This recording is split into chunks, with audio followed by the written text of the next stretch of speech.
The Leader of the Opposition. I thank the Prime Minister for his words just then.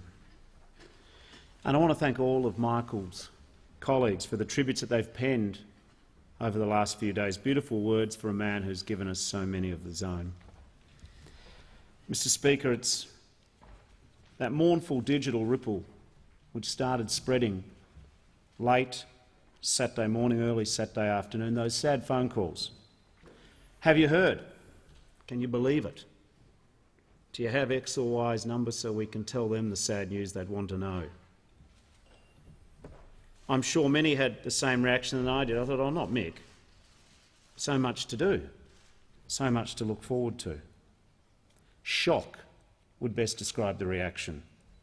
Because even in those first moments, though, we also knew what we'd lost.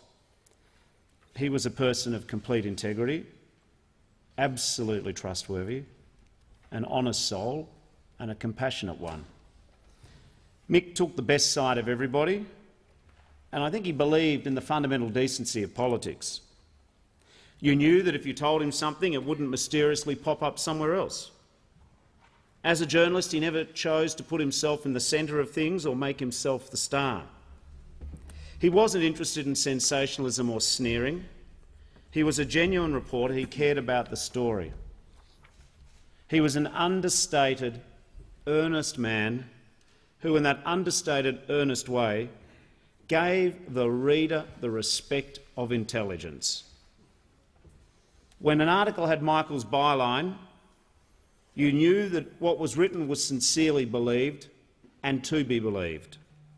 And if he was critical of you, it was genuine. You were being weighed and measured by the very best.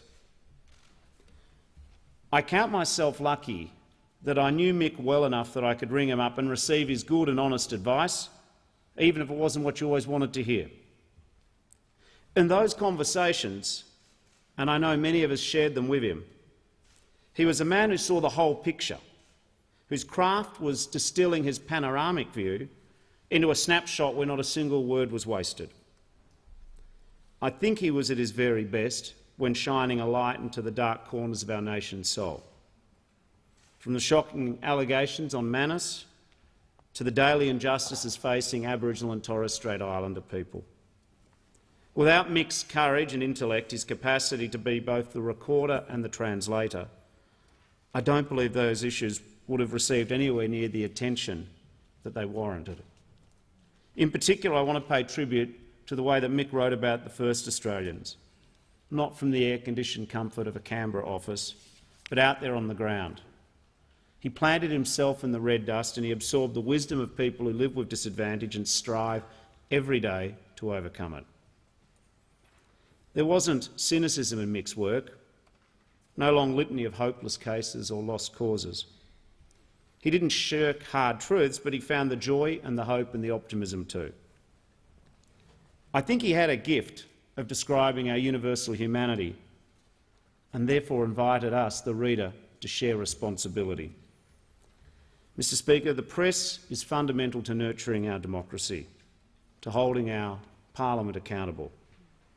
The quality of our national debate is in part defined by the quality of journalism.